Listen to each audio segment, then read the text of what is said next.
Great. So today is the 5th of 8 Inclusion Festival sessions.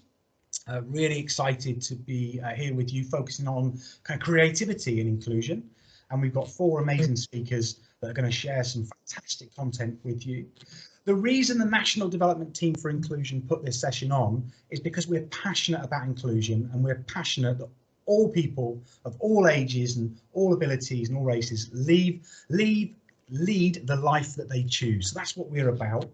And we were kind of appreciating and recognising that despite lots of fantastic work, there's still significant more that we need to do in England and the UK to drive inclusion. So everyone has access to great schools and an inclusive community, and ultimately leads good lives. So really excited. So that's why we're kind of here today. First of all, I'm going to introduce Eleanor, and I'm going to introduce Diane. Diane's the founder of Bedazzle, and it's a heart and soul. It started back in 2006 as a community theatre club, and since then it's grown and become an inclusive youth theatre, a talent agency, and a bespoke special education need and disability employment provider across Cambridgeshire and Essex. Bedazzle took their groundbreaking show back in 2019 to the Edinburgh Fringe Festival, and they're now looking forward to making their first film. So it's starring and created by incredible young people that they work with. Eleanor, back in 2018, joined Bedazzle as a tutor and is now the teaching and learning manager. And together, they're very proud and excited to tell you all about what it is and give you a glimpse into their wonderful world of inclusion. So without further ado, I'm going to hand over to the pair of you.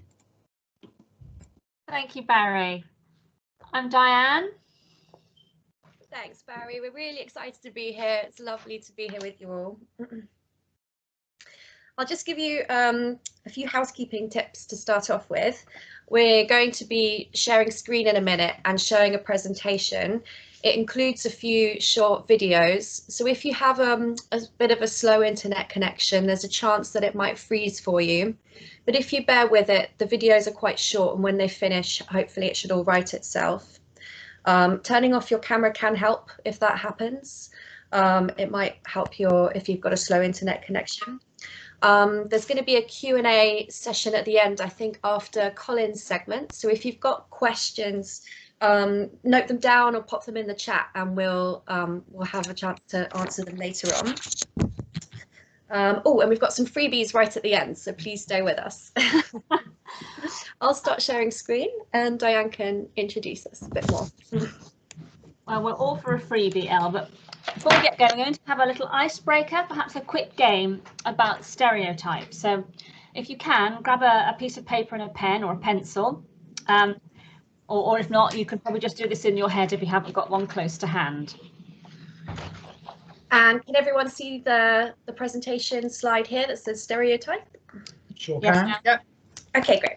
So if you've got pen and paper, draw a line down the middle to make 2 columns, and at the top of the first column, write I am, and at the top of the second column, write I am not. And in big letters on the line in the middle, write but. So in the first column, write down any common identifier, such as your age, gender, nationality, ability, race, sexuality, religion, or anything like that.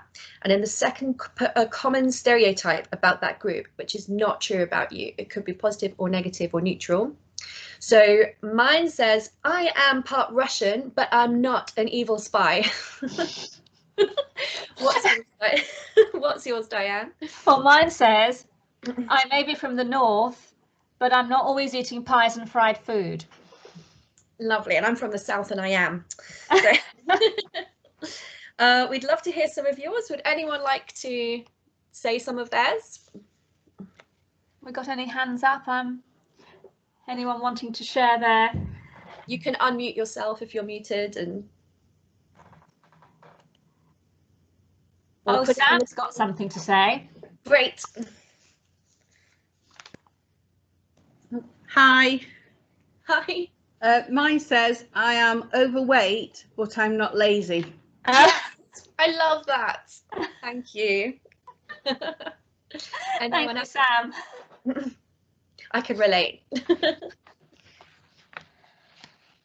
Anybody else, anything they'd like to share? Oh, Julie's got one. Yes. Yeah, no, I've got two actually, but I've said I'm 58, but I'm not old. And I've also said I'm a woman, but I'm not weak. Oh my God. Fantastic. Brilliant, brilliant. Yeah. And I think we have Linda. Yeah, Julie stole my idea. I said I'm over 70, but I'm not retired. Brilliant. Mine is, yeah, I'm over 60, but I'm not done at all. I've got loads more to do for sure. Sorry, Linda.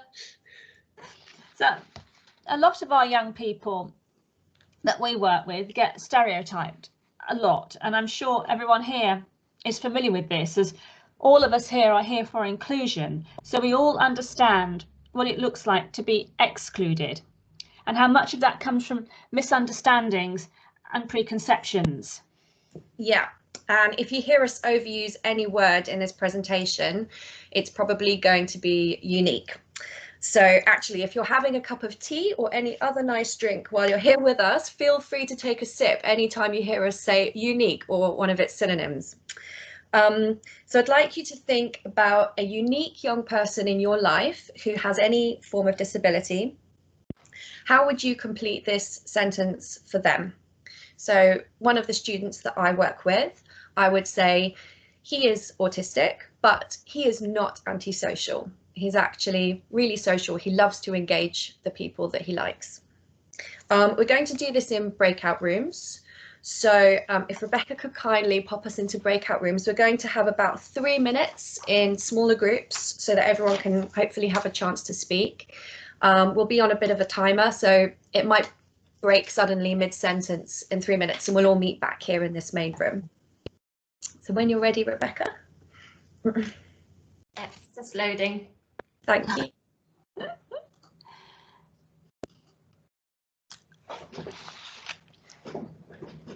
Hello, group. I can't, oh, hello, I can see people there.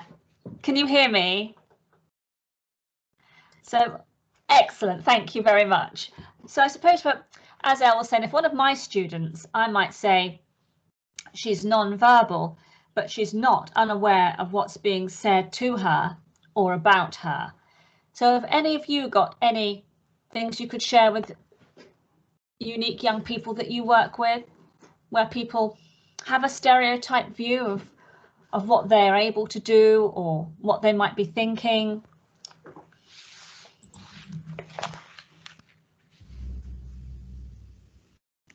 I guess I've got one around mobility.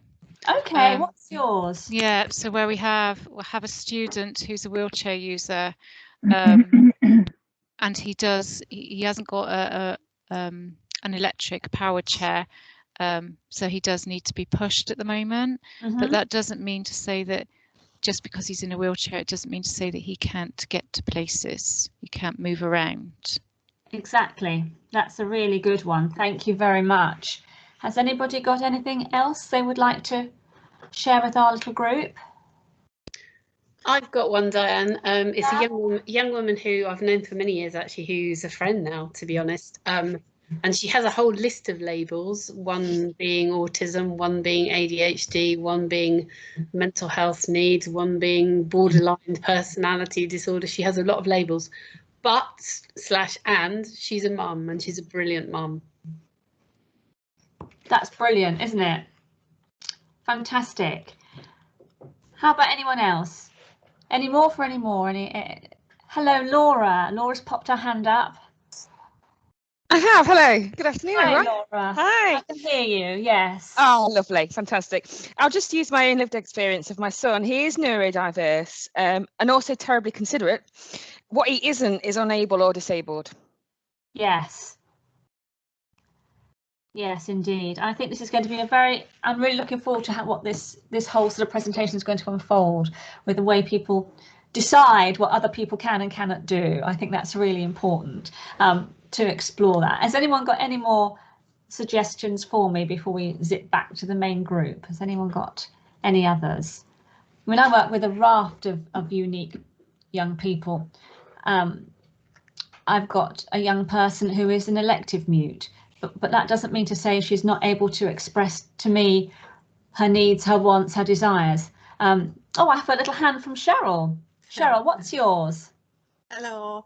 Hi. I was just thinking a lot. I work with early years, mainly autism. But what I would like to say really is I have challenging behaviour, but I'm not naughty. That's such a good one, isn't it? It's not a temper tantrum. It's not. Don't just dismiss it as that. That's a really good one. But I'm not naughty. Yes. Lovely, lovely, Cheryl. Thank you very much. Has anyone got any more? I don't know how many I've got in my room because I can only see 6 people. So there might only be 6 people there. I don't know. Has anyone got any more? 16, Diane. I think I've got 16. Oh, Deborah Young's popped up. Deborah? Hi. Hello. Have you got a little example for me? Sorry, can you just remind me what we were saying? It was about being unique, wasn't it? Yeah, it's the stereotypes. People like, just because I'm from the north, it doesn't mean I always eat pies. It's like those sort of stereotypes. I work with deaf children. Mm-hmm. So I was just sitting here trying to think. I suppose there is that assumption that if you're deaf, that you're not intelligent, maybe, or not as able. Or that it's not worth talking to, like if you're in a peer group, a lot of young people, because they might mishear or not get the gist of the conversation, they might go, oh, it doesn't matter. But I don't know how to express that. Yes, but no, I totally understand that one completely. My mum was deaf, and it was heartbreaking. It just cut you out of the conversation completely, just assuming that you're not understanding. I think everyone's coming back now. That was lovely. Thank you, Deborah.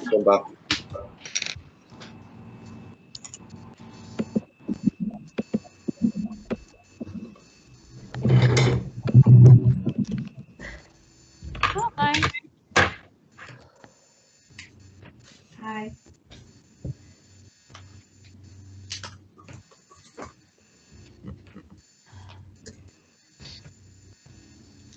Right.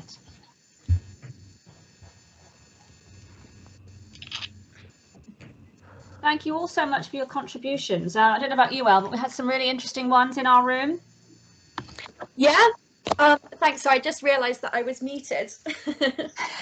Yeah, thanks so much, everybody. What was one of yours, Diane? Really appreciate the contributions there.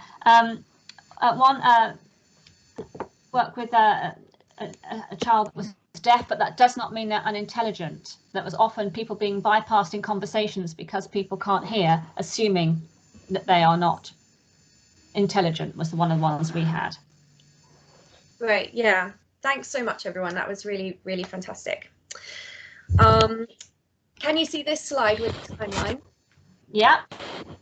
Okay, great. So Diane's going to talk to you now and tell you all about our organisation and particularly the theatre work that we do.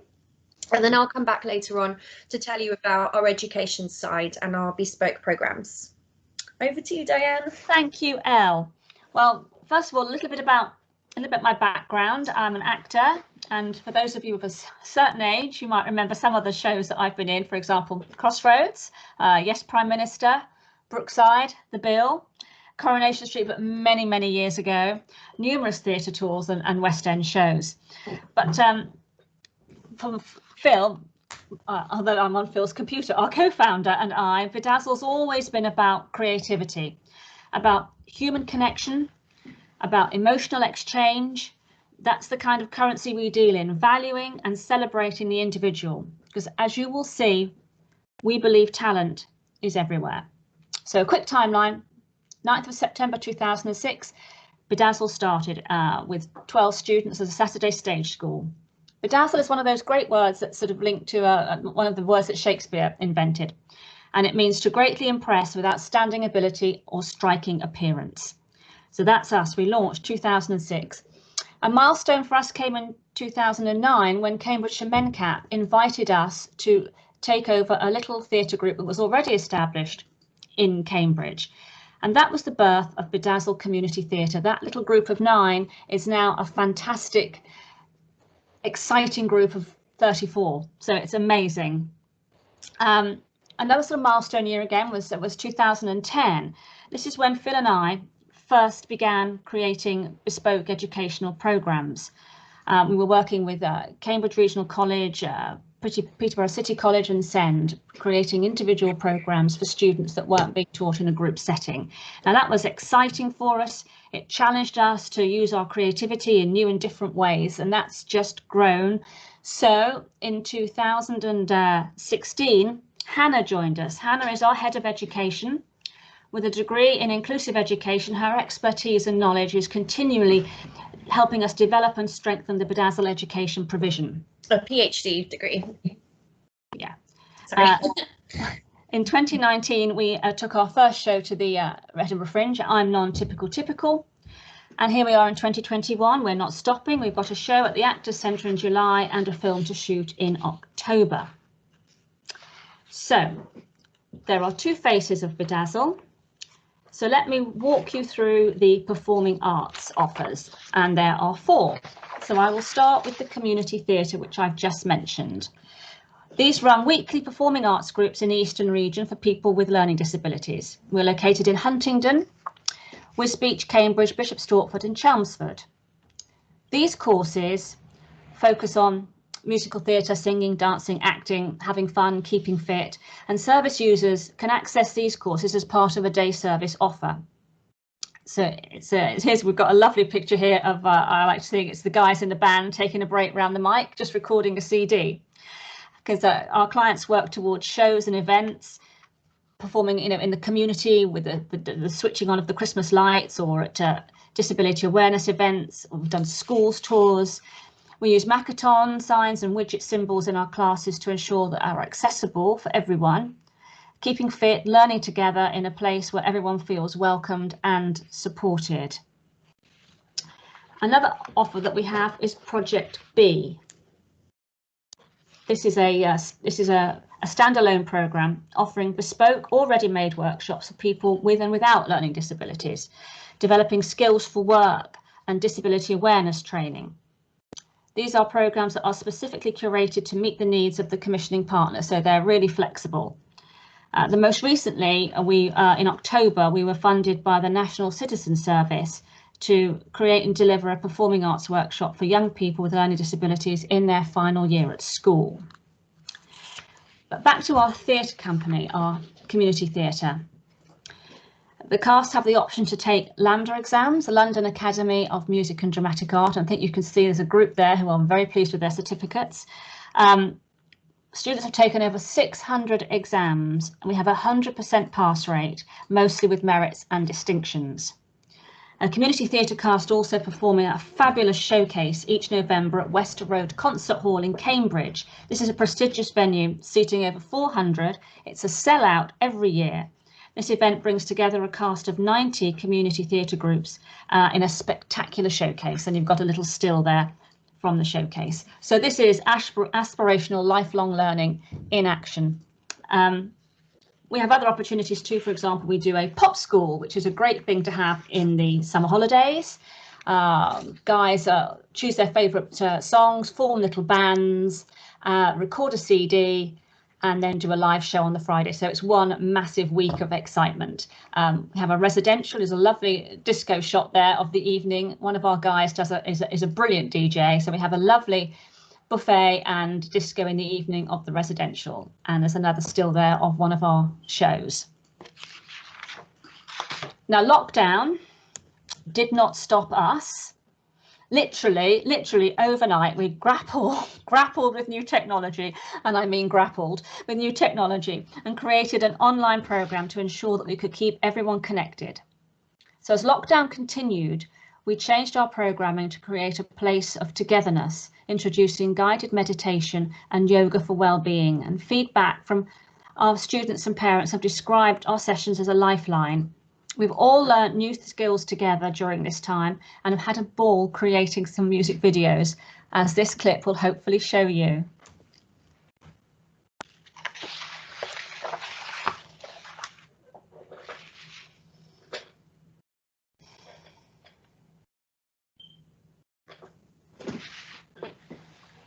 No sound.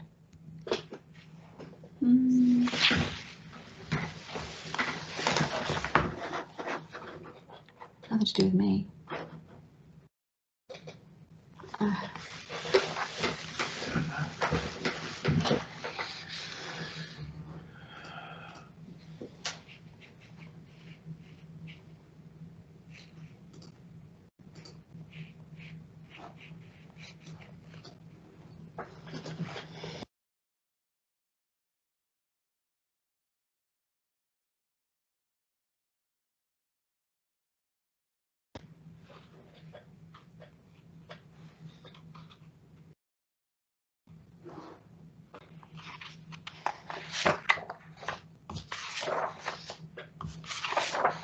Diane, it's Julie here. It may be, is it your slides that you're showing or Eleanor's?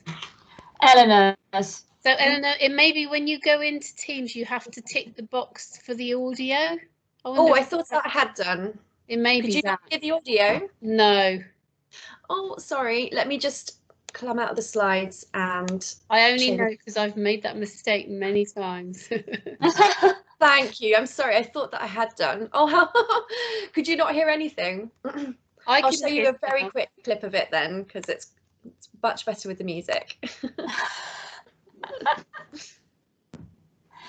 I can go backwards.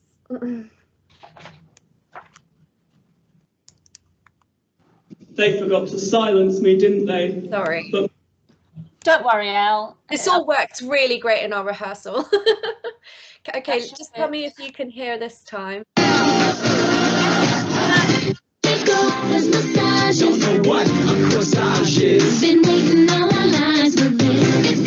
you hear that? Yes, we did, Elle. It was brilliant. Thank you. Okay, I think you've got flavour. Yes. I'm really sorry. Okay. So we've done some amazing videos. That's just one clip. But moving on to our next thing is our Bedazzle Inclusive Theatre. Now, this is very, very close to my heart. It's been a long-held ambition of mine to create an inclusive theatre company. So in 2018, Bedazzle Inclusive Theatre, or BIT, was conceived. Our strapline being Theatre for Change, Bit by Bit, a movement in inclusion. BIT aims to forefront disabled and autistic performers whilst operating as a professional inclusive theatre company. And in 2019, we took our hard-hitting show, I'm Non-Typical Typical, to the Edinburgh Fringe. The script was created through a series of workshops, improvisation, distilling the shared lived experiences of the cast into a powerful narrative, and by intertwining monologues, movement and filmed sequences, creating a hard-hitting original piece of theatre. Here's a clip. They forgot to silence me, didn't they? Just check the sound is working, yeah? Yes, it is. Okay, good. But my voice will be heard.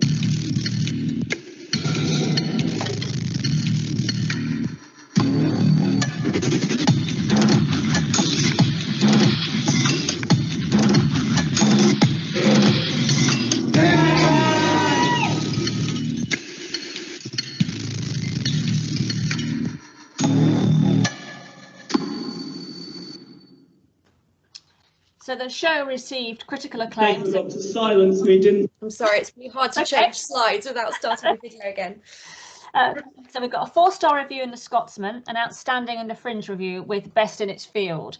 And we wanted to use the opportunity to collate impact data and Vox Pop exit interviews. So these showed very strongly how, having watched the performance, people's perceptions around disability had been challenged. We surveyed our audience and nearly 90% agreed with the statement, "This performance changed my view of disability." Here are a few quotes to give you more of a sense of the audience reactions. The play gives a visceral experience, which is perhaps the best way to discover people. It helped me see our common humanity as well as our different struggles. It was helpful to hear some of the stereotypes voiced so that I could let go of them. Thank you. It was uncomfortable at times, but mainly because it challenged my opinions. So accessible training is a barrier to disabled and autistic performers having the opportunity to follow a career across all areas of the creative industries. My grand plan was always to offer professional work opportunities through BIT and create a performing arts foundation course.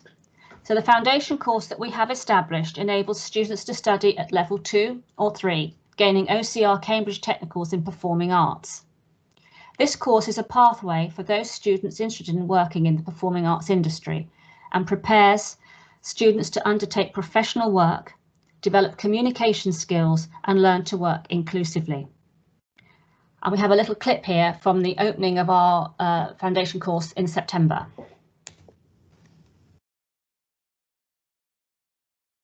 Oh, can't hear this one.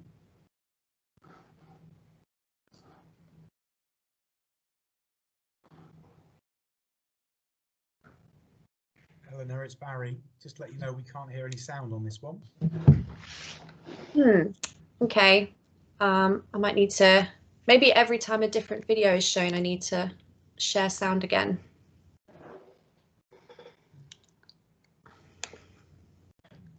I'll just exit and start again. Okay.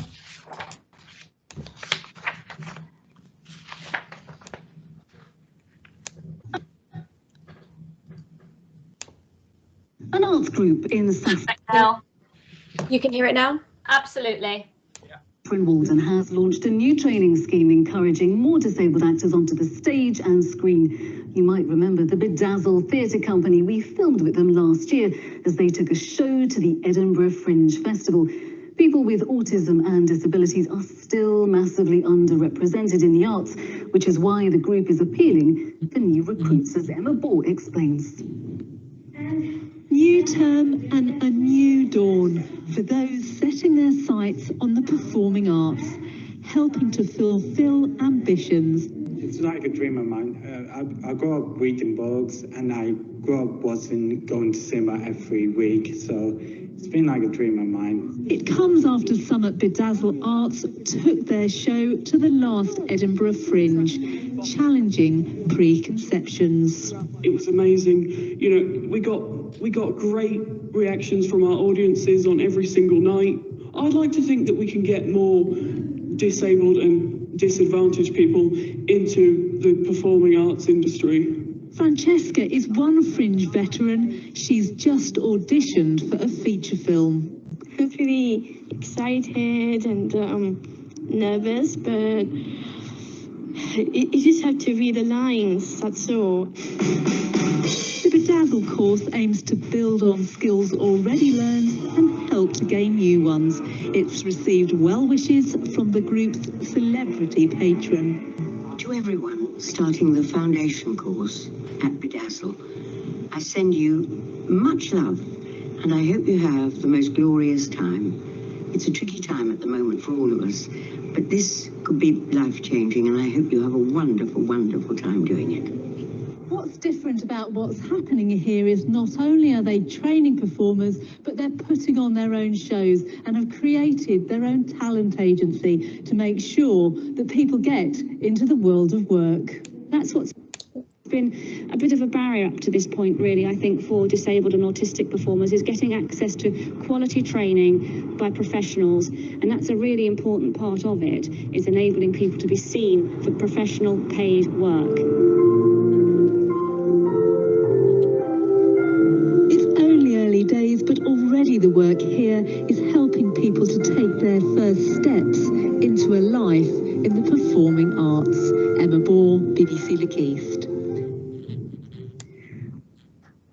An arts group in South.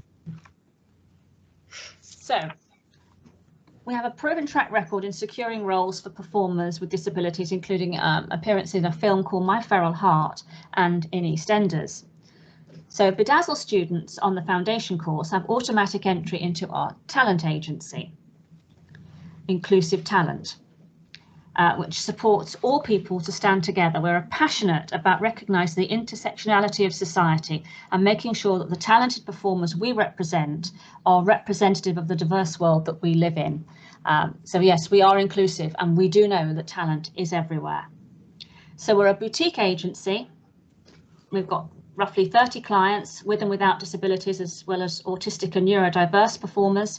We have a strong track record in securing castings across all areas. This week alone, we've had clients being seen for Netflix and Amazon projects, commercials, and a TV series for the BBC. Our foundation student, Jamie, had a self-tape audition at the start of last week. He had a recall on Thursday. He was penciled for the job on Friday, and on Monday he was booked for a major campaign. So, yay hey, well done to Jamie. So now we all need a little bit of help along our way, and we are very, very lucky to have the support of James Doody Gent as a patron, a very wonderful and vocal supporter of BIT and the foundation course. We're also lucky to have Sally Phillips, actor and disability rights campaigner, and most recently, to the delight of many of our Bedazzle service users who are fans of Harry Potter, we have Professor Sprout herself, Miriam Margolis. So this brings a close to my quick step through Bedazzle Performing Arts, so I will hand over to Elle. Hello, so I'm back to tell you all about the other side of Bedazzle, which is our bespoke educational programmes. We offer these across Cambridgeshire and Essex. They offer education to young people with additional needs.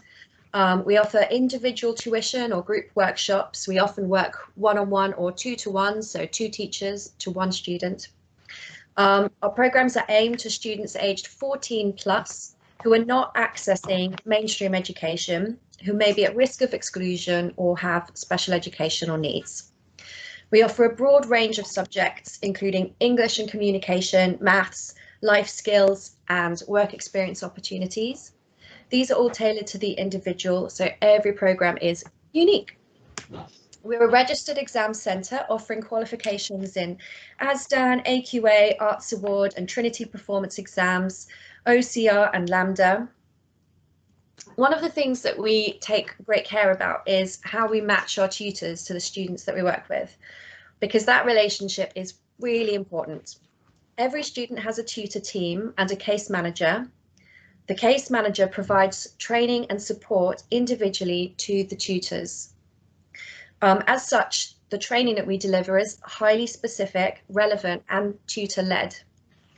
That means our tutors, I think, have really great autonomy with us, and as a result are happy and empowered, and they tend to stay with us for a very long time, so the proof is in the pudding. This in return provides consistency for the young people we work with who may have experienced abandonment and a lot of unsettling change in their lives. We take pride in being different by being mindful, caring and consistent. I'm personally so proud to be part of this organisation. I've been teaching for 13 years and I've never seen anything like this before. Each young person that we work with is of course so very unique, so we tailor our education packages very specifically to them, hence why we call them bespoke. So it's hard to say exactly what we do. It's best if I show you a few examples. So one of the most elusive young men that we work with, he has very crippling social anxiety. He can barely leave his home and he hides every time his tutor comes to see him. He has previously expressed an interest in learning to code, so this young person's tutor, after several months of not being able to meet them, had the idea of getting them a Raspberry Pi. Every week, the tutor makes a self-made instructional video to code something with the Raspberry Pi and emails it to the student. So I'll show you a really quick clip of one of their videos. It's done. Put that in. Now, play. The cats will have some music to dance to. Click go.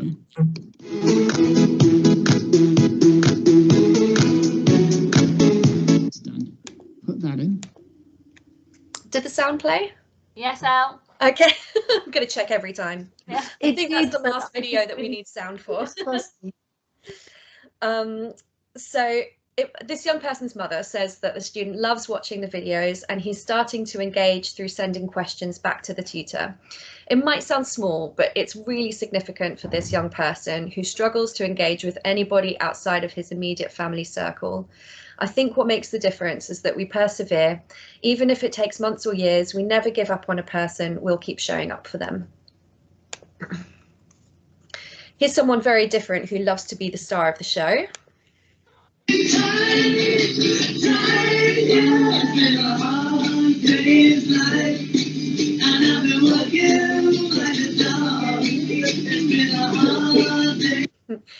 I love him. So his program complements his other part-time education at a local college. His work with Bedazzle is focused on singing, acting, storytelling, and making videos. And you see him here having a great time with his tutor. But when he arrived in September, he was extremely shy. He would only speak if questioned in maybe whispered one-word answers. And this is him just a few months later.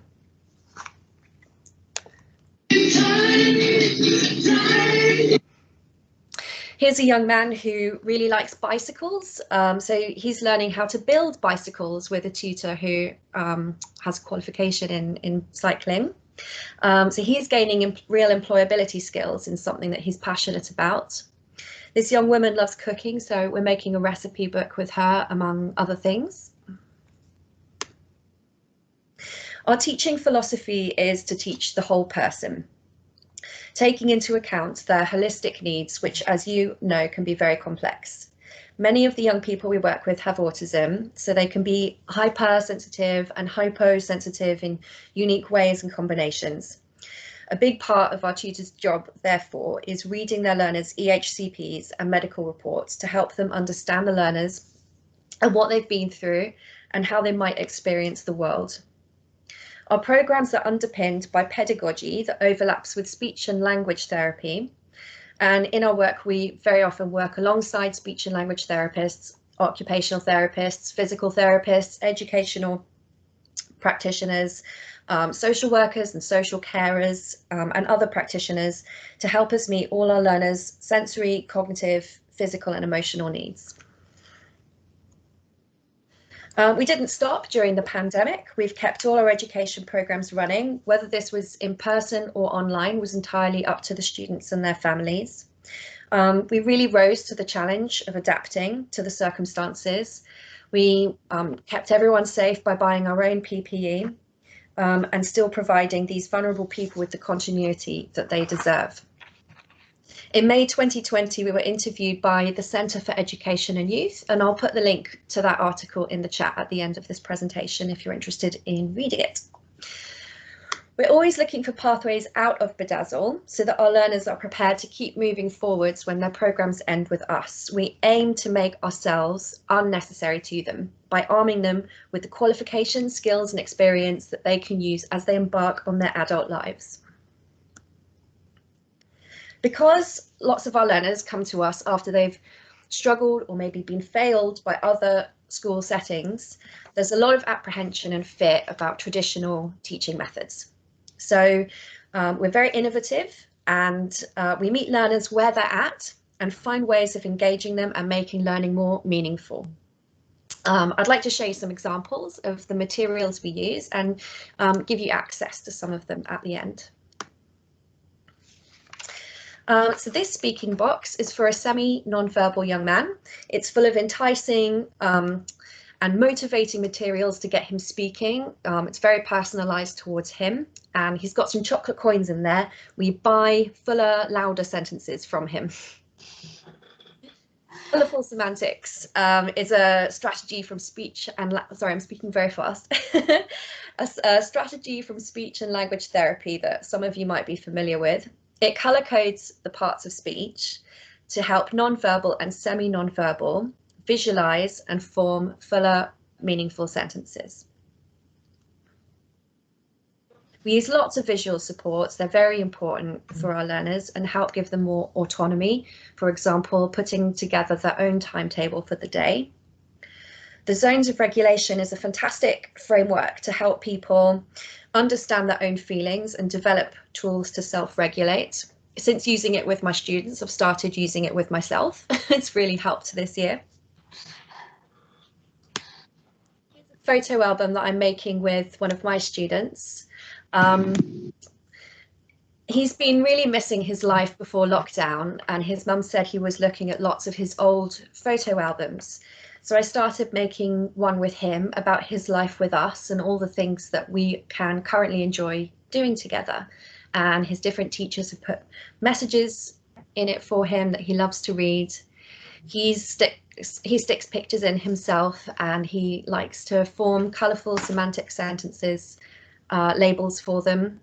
and to look at them and talk about them with us.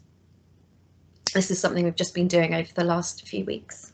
So our materials are really personalised for the person and what they need, and very positive. We focus on what he can do.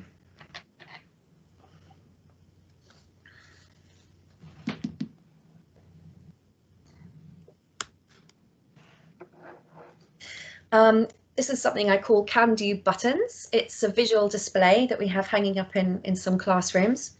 It's a positive and empowering progress chart.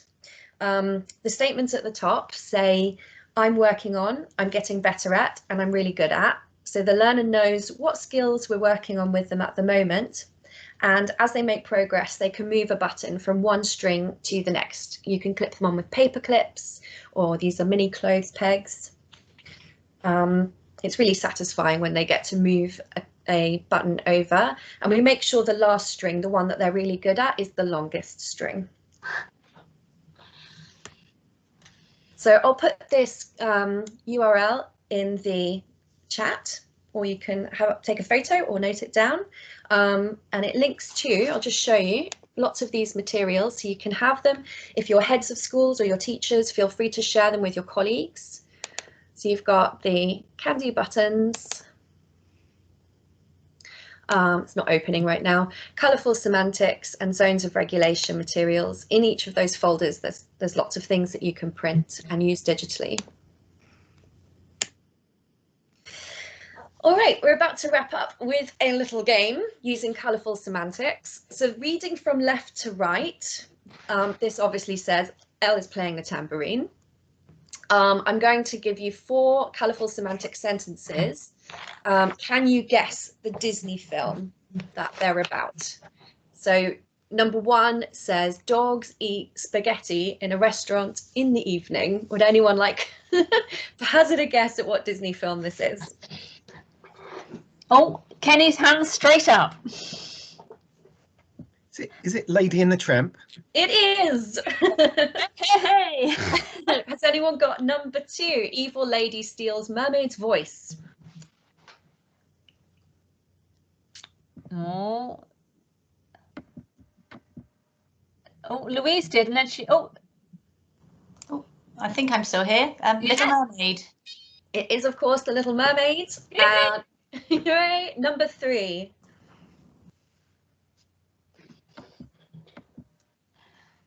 Kenny's back. Joanne. Lion King. Yeah.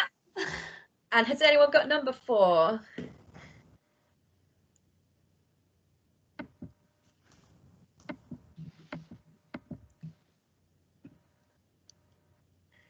I'm going to jump in. I'm going to say I do have an 8-year-old and a 10-year-old, but I think it's Aladdin. It's just an excuse, isn't it, to rewatch them? Yeah, one of my favourites. Yeah. Kenny's really showing his Disney skills there. Okay, thanks so much. I think we're doing Q&A after Colin's segment, but thanks so much for being with us. I'll stop sharing slides and come back to you. Great.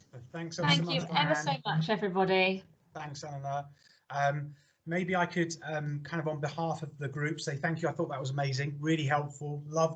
I really loved your passion, loved your focus on a great life opposed to what you offer. So that relentless focus on employment opportunities. I thought that was great. Maybe we could show our appreciation in however you feel called. You might want to use a emoji if you're kind of into that. You might want to say thank you in the chat. You might want to give it one of these, whichever you feel. But thank you very much. That was great. Thank you very much indeed. Thank you. It's such a pleasure. Opportunity for us. Thank you. I'm just getting URLs in the chat for you, so look out for them there. Yeah, brilliant. Thank you. If we could invite you to mute, that would be super, because I'm getting a little bit of feedback. So thanks. Yeah, so that's got us off to a great start. So we're gonna carry on at pace, and then we'll have some Q&As and questions and answers and conversations at the end. So next we're going to be joined by Colin and Elliot, who are both psychologists. Colin was the principal educational psychologist for Nottingham City for many years. For the past 20 years, Colin has worked with his partner, Derek Wilson, as Inclusive Solutions, and they're committed to promoting inclusive education. They do this in a number of ways through training work and working with individuals, and they bring creativity to everything they do. They also co-created circles of friends and circles of adults, and their work very much leans into and aligns with restorative justice, restorative practice, and on person-centered planning approaches. So over to you, Colin and Elliot. Thank you, Barry, and thank you, Bedazzle. Tremendous. So ask us in all the world what we think is most important, and we would simply answer, "'Tis people, 'tis people, 'tis people." An old married proverb. And you know what? We're talking about inclusion here, aren't we? And we're talking about the kind of question that's haunted educators for many years. What does it take to include all our children and young people in our mainstream local schools? And to do this, we think you're going to have to be very creative. So that's what this session is all about. I'm Colin Newton. I've been some 36 years an educational psychologist, but don't hold that against me. So it's lovely to be here. I'm really pleased to be joined by Elliot. Elliot, do you want to introduce yourself? Hi everyone, my name's Elliot. I am also a psychologist. I did my master's dissertation on the experience of autistic people in being friends with neurotypicals. So that was a really fascinating research. So let me know if you want to read that. And but today I'm here as a graphic facilitator. So that means I'll be recording this meeting in the form of a graphic. So let me just show you. I'm just trying to override the. So this is what we've got right now. So it's just empty, just the title. And then as we talk to you today, this will fill up with all different images and colours and stuff. So we can share this with you at the end of the meeting. So you can have something to take away with it. But this way of working, we do in basically all the training we do, we always do a graphic, and all the meetings we run. So yeah, that's what I do. That's what I'm doing if I disappear. There you go. Yeah, thanks very much, Elliot. So that's what we're about here. So to try and keep it in the spirit of the day, really, with keeping it creative. Right, now, can you still see these slides? Have we lost the slide? Or yeah, no, you need to share again, I think, because I took over. All right, let's do it again.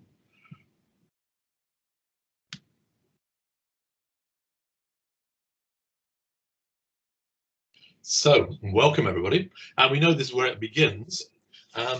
So anything we can do around welcoming children and young people so they get to participate in our schools and they can truly be present, then they can achieve, is really, really important. So we've done quite a lot of work around creating welcoming committees of children and young people as well as adults in trying to get that welcome right, especially if a child's being permanently excluded or coming in from a special school.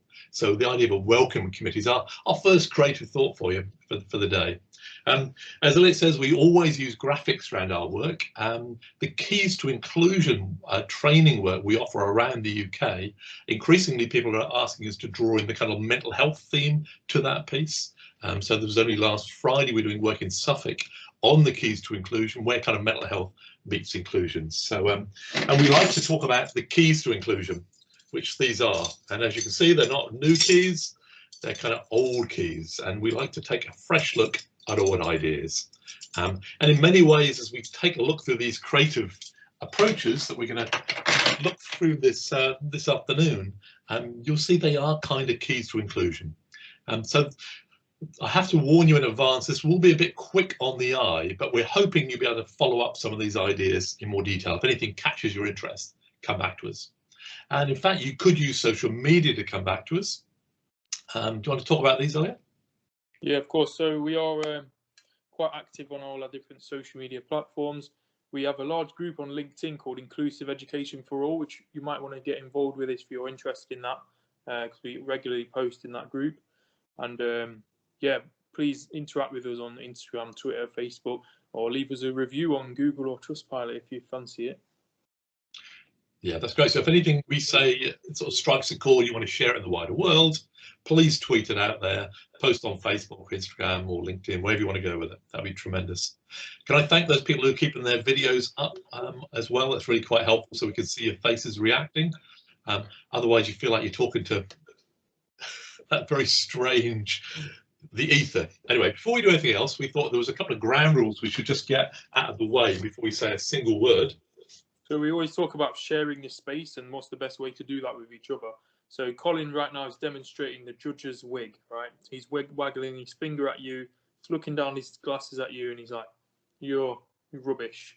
You're awful at this. You're terrible. You're not inclusive. That's what he's doing. So this isn't very good. It's not very helpful.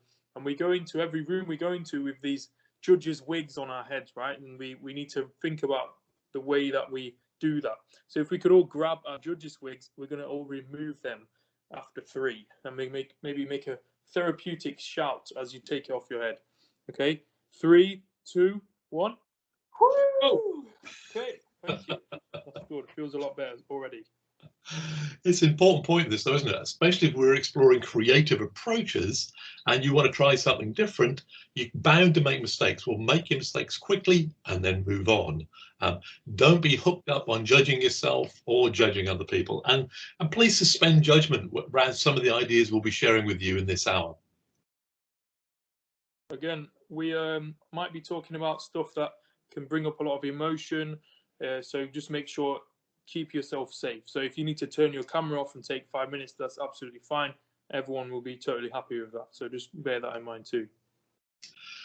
Forgive us that there won't be much interaction. Normally when we're training, there's a lot of interaction in our work. But basically, in this hour, we thought we'd just get a lot of ideas across to you guys today.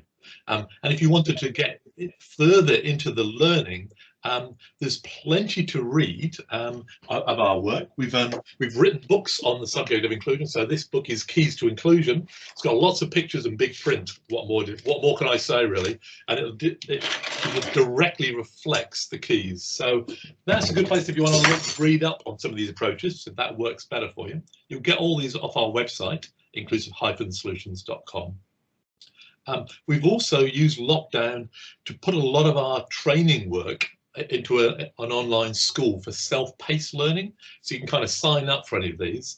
A good place to start is the Why Inclusion training module, which is free, so you can just access it and get right into the big questions of our time around why is inclusion a good idea in the first place, or you might want to zoom in on one of these courses. If there's a bunch of you, like there's maybe you're representing a school or a local authority, we can discount, we can do some really good discounts for you for groups. Not a problem, not a problem.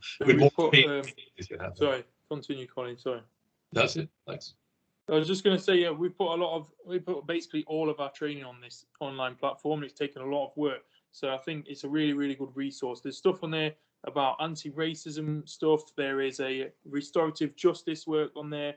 There is all kinds of problem solving and person-centered planning tools on there as well. If you scan this QR code with your camera, it will just bring up the link to it. So just point your camera at it and it will take you straight there, just to make it easy for you. Alternatively, just click that website address if you're old school, and perhaps Rebecca will put it in the chat. That'd be really, really handy. There's the QR code again for those that like pointing their cameras, because it's kind of fun. Easy. It's easy. I like it. Let's go on to this. I kind of like it. Right, now we're going to start going through some of what we would see as some of the big creative things you can do to really mobilize people around inclusion. Surprise, surprise, it begins with person-centered planning that we've been working with for some 20 years. We absolutely love, learned it from Jack Pierpoint and Marsha Forrest, and have never looked back on some of these approaches. And there's a book that I've written together with Derek Wilson and Claire Darwin, principal psychologists down in Suffolk. And this is a very practical guide to person-centered planning in the UK. So if you want to read again, that's your book. At the kind of heart of person-centered planning, it's the question that we need to ask young people, but really, really listen to them. So Elliot and I were doing some interesting work in central London quite recently around some Sudanese young people, Eritrean young people, they come across on boats, unaccompanied minors. Elliot, do you want to pick up? Yeah, so the children's services of the City of London were really interested in how they could help their young people know what they were able to provide, and also help them let them young people know vice versa as well. So they wanted to know what the young people wanted, and they wanted the young people to know what they were able literally to provide. So we used the PATH process to do that because it was a really good way to do it. So their journey has been really treacherous. They'd come through, sort of illegal methods, and they had to be smuggled into the country and sort of dropped off outside a police station, and that was how they found their way into, you know, the custody of the City of London. So, well, a lot of them had lost people along the way and that kind of thing. They had to go through Sicily and through North Africa, and it was quite a complicated journey. So they'd all been really sort of affected by this, and you could see a lot of them, you know, really struggling. And there wasn't a lot of English being spoken in the room, so that was also another aspect of this as well. So, well, you can see this beautiful plan that we managed to create. Even though there was this huge language barrier, we were able to create this massive plan for them, which was, you know, what is your dream future? What does your dream future look like? And this kind of language is so powerful when you're working with people who, you know, they've got, you know, nothing right now. They've just come over and left their entire life behind. They've lost everyone they know, and they come to this new country and they've got absolutely nothing. So they're now asking for a social worker who doesn't pretend to be nice and is real with them, and you know, houses us near each other, and so we can, you know, go to the gym together and stuff like this. We want to graduate university and go traveling and have suits for interviews. You know, this beautiful stuff that, you know, only would come out of a dream like this. These are the kind of the aspirations and hopes and dreams that wouldn't have come out if we were just doing a boring sort of sit down with a piece of A4 paper type of meeting. This only happened because of the way that we've managed to do it in this really open format. I think Bedazzle would have been proud of us. We got quite dramatic, especially around the social worker. We had kind of somebody come and had to stand at the front. They had to be made a plasticine. We kind of shaped them up into the perfect social worker based on their feedback. Very interesting. So a little bit of feedback from the people who poured us in. Listen to what they noticed. I'm a service manager for children's social care and early help. I enjoyed it. I thought it was good, different creative ways to keep the pace, which was good, and also good to use visual pictures so that everyone can understand. Sure. The whole process has been really beneficial for our young people who, well, many of them would never have experienced the opportunity to talk about their hopes and dreams and the actions to get there in the future. I think it's been really beneficial for the service, not just to hear from the young people directly, but actually co-produce a piece of work of this magnitude that will help us understand what we do in the future for them. They liked it. They liked it. That was all good. So now this is from the City of London. This is up in Cleethorpes, if you know that part of the world, up more sort of the more northeasterly kind of area, and not right up in the northeast, but you know, up on that coastline there, northeast Lincolnshire. And this is instead of an annual review, and we're using the PATH process around a young woman called Millie, and she had a hearing difficulty, a learning difficulty, and there was increasing concerns about her behaviour leading into this annual review. And now, interestingly, the school were very clear that she would struggle to engage. She doesn't like groups. She wouldn't really want to be the centre stage, and she would really struggle to engage with any questions that we might ask her. You can see us using props here early on in the setting, and we keen that the natural supports in her life would be invited, and by that we mean friends, family, you know, naturally occurring people, not the paid for people. So we've got here her best friend, and who also has a learning difficulty out of interest on her left, on your right, and her two younger sisters. Also part of this. Also her beloved Auntie Brenda, who she absolutely adores, alongside Mum and Dad. And then we had some professionals as well. Now you'll notice quite quickly that actually, well, she is engaging really well. Actually, you can see me on my knees. I don't really like getting down there on my knees there, but because you have to get up again, don't you? But but you got to do it, haven't you? You've got to do it if you really want to get some engagement there. So using the chat, I wonder if you could just throw out what you noticed there about why she is so comfortable. Can anybody sort of just see why she might be so comfortable? Just pop your ideas straight into the chat there to see why you think that's so, you know, why she is comfortable there.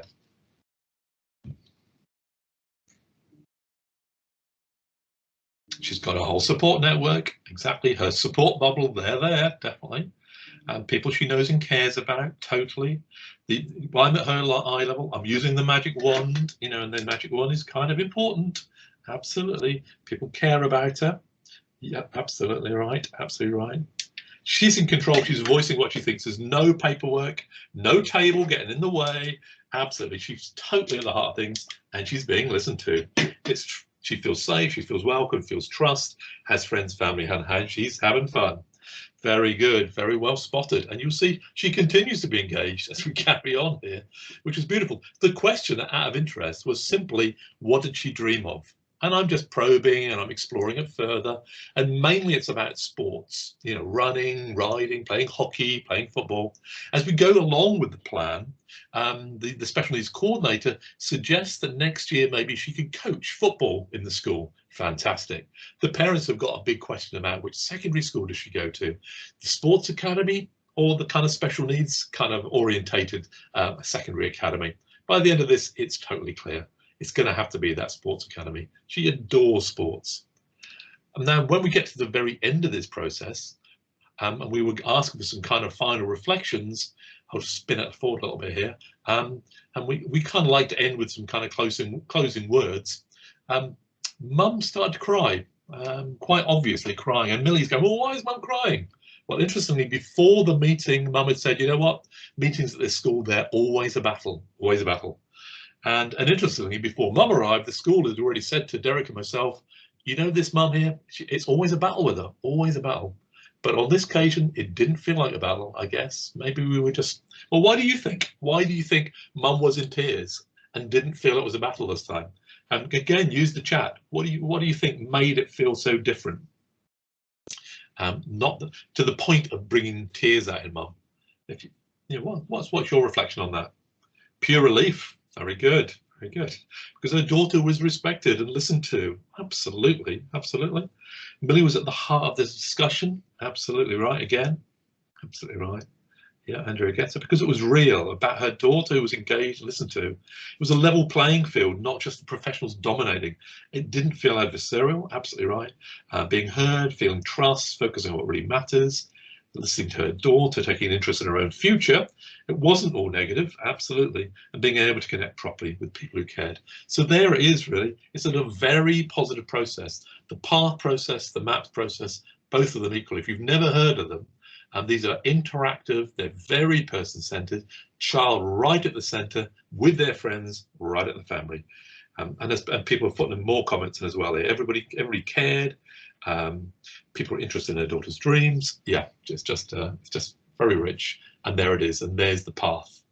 And it's very visual and it's very big. And in lockdown, we've been able to create these kind of processes online, haven't we, Ella? Which has been quite cool. So it had its whole other challenge to it. But there it is. There it is.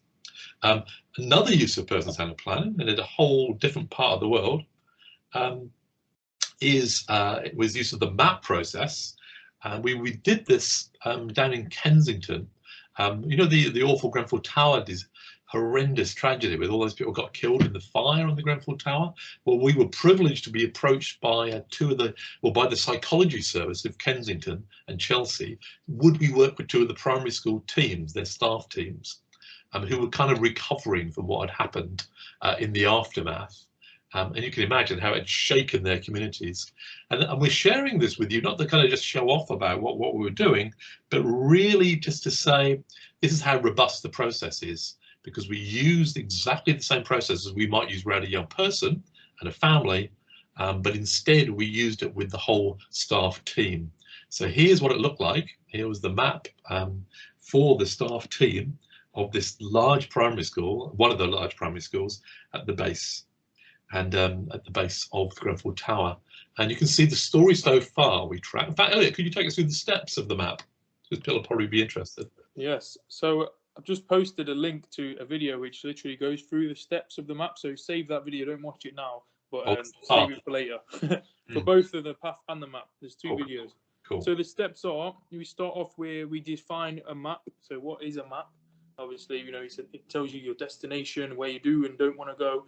Then we look at the story so far. So who's been in the room, you know, who in the room has been involved in the longest amount of time. We go all the way back then. we start off there and we tell the entire story, and everyone's perspective gets listened to.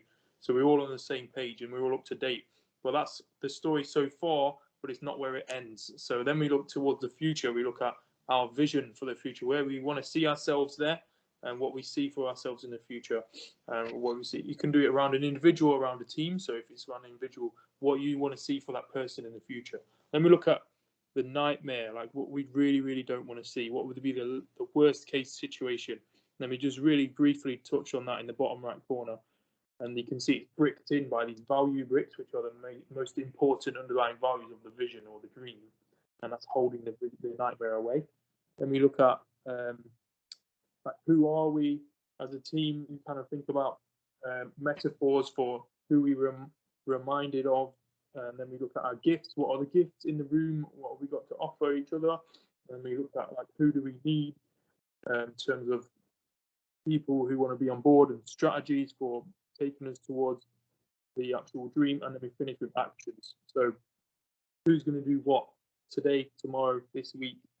And it's got to be accountable and specific, solid action. So rather than being a meeting which is really, really aspirational and cool to hear about these nice aspirations, it's actually something that's solid and people have got actions to take away from the meeting. It's something that's proactive. So that's really important part of this type of working as well.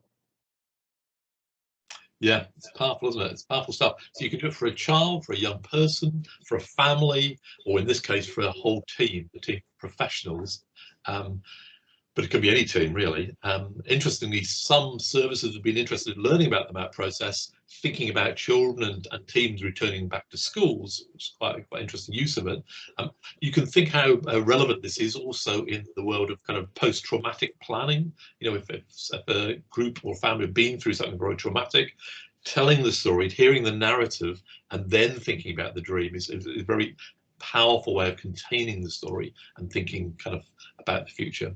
So back to this Grenfell Tower School, I remember the head teacher in tears talking about never seeing such human kindness in her whole life, as people kind of stepped forward in the middle of this horrendous devastation she was living through. That really, really hit me. I remember this in the middle of the story. And she clearly had never said these words out loud to her own team, but she was able to say it, you know, in this process. So now this MAP and the PATH process are tools for inclusion. That's why they were invented. Jack Pierpoint, Marshall Forrest, John O'Brien. That's the only reason they created them, was thinking about keeping people coming out of long stay institutions in the States and Canada. And we've found in the UK they are really powerful for points of transition. So young people coming out of special schools into mainstream schools, or young people who've been excluded coming into mainstream schools, or of course preventing any of this happening in the first place, holding the young person in the mainstream world. Very, very powerful, very powerful. Here's another one. Here's Saidu, a young man really with no spoken language at all, but he attends his mainstream primary school from the start to the finish. I think his labels are severe to profound learning difficulties, microcephaly, small head. By age 8 or 9 years, he starts to use spoken language. Now that defies kind of your normal developmental milestones, doesn't it? But he was surrounded by wonderful, rich language and learning of the other children in the primary school. And he just absorbed it. And we know 80% of learning is imitation. So there he is absorbing this wonderful language, and he learns language, and he learns signs. And so what you're about to see is the path we carried out for his transition into secondary education. So we just caught the very end. I asked him really what he made of it, and asked his teaching assistant what she thought, and also his mum and the special needs coordinator. And they kind of capture something of it. You'll see Saidu himself, he's not that impressed by the whole process, but on the other hand, he did stay present. So hear what they say. Oh, I should say he loves trains. That's why the path was shaped like this train.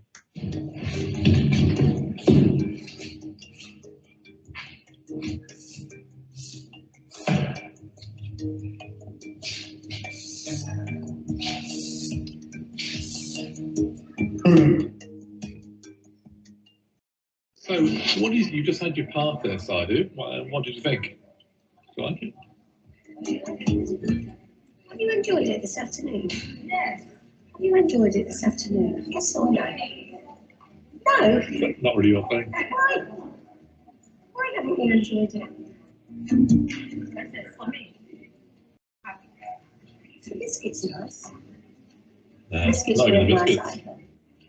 Not even great biscuits. Well, I think it's a bit of. So what about you, ladies? What did you think? I thought it was a wonderful experience. And we've got everything down on there. Can't actually think of anything else that we could have got on there. And I think Sadie's enjoyed it because he's sat there. I don't know what time it is, but 2 hours, that was. 2 hours. 2 hours. Never does that before. Yeah. So he did. Well done, I think he Sadie. must have enjoyed it a little bit, otherwise he wouldn't have done it. Thank you so much. Yeah, thoroughly enjoyed it. Thank you. And Mum, what did you think about it as an experience? Because this time we didn't cry. Because with a lot of people, you always cry. Yes. But today, I'm very proud of the team. Yeah. And I'm happy with the plan. Yeah. Really proud of him. Yeah. Happy with that lovely plan you got there. I'm proud of that son side. And he didn't cry, did he? He stayed with us all the way. Bye. See ya. Thank you so much. Actually, I found it really exciting for Saidu, and it was really great to see all the people that are going to be working with him in the future and just see the journey he's got ahead. I think it's really put my mind at rest, actually, about him moving on to his secondary school, because I was a little bit nervous for him, but now I'm just excited. So what struck you about that? Use the chat like some of you were doing already. What did you notice there about Saidu's person-centered plan there at his point of transition into secondary education? What struck you? I'll tell you some interesting things as well. One of the things he loves trains, and one of the things that came out of it was an opportunity for him to volunteer. We've got a place near to where he lives. They do a lot with old steam trains, and they're always wanting volunteers. He loves trains, absolutely loves trains. It's a great chance for him to get down there. There was a lot about successful transition. His best friend, interestingly, was there, and he made some lovely contributions about him being happy and carrying on having friends. Even though he wasn't going to the same school as him, he really wished him well. Interesting, this friend is one of the most challenging young people. As soon as he touched down in his local secondary school, he was excluded, like within 2 weeks. But for Saidu, he was always calm, very, very empathic. And in fact, that turns out to be one of Saidu's greatest gifts. He brings out calm and empathy in other people. Marvelous, marvelous, marvelous. But you could see the smile, couldn't you? You could see the smile in that young person. Yeah, very rich, very rich. So following on from person-centered planning, we'd like to introduce you to another approach, which we simply call inclusion facilitation. Because what we've noticed is sometimes we do person-centered planning, but there's not enough people there to be able to follow it through. There is no team. For whatever reason, the family's been decimated. Who knows what's been going on? But we have to put somebody else there to strengthen it. So Elliot's put together this great video. So if I start with the sound up, then I'll knock it down, Elliot. So here we go. What is inclusion facilitation and how does it work? Inclusion facilitation is a social inclusion intervention to counteract isolation and loneliness through common sense approaches and community building. An inclusion facilitator acts as an enhanced mentor to the focus person, supervised by an educational psychologist over 12 visits. The job of the facilitator is to get the focus person closer to their dream life by helping them achieve their goals, utilize their gifts, and hopefully make some friends along the way. Number 1, the path. A path is a planning meeting which was developed for safe people at a turning point in their Quite life. a long video, isn't it? Let me talk you through the rest of it. So we run a path meeting at the beginning, and obviously from that you learn a lot about the young person. You learn their goals, what they want to achieve in life. You learn what they're interested in, and you meet a few of their family and their friends, so you make contacts with them. So if there is no one to see that through, make sure that happens. This is a really good place for an inclusion facilitator or someone who's doing a similar job.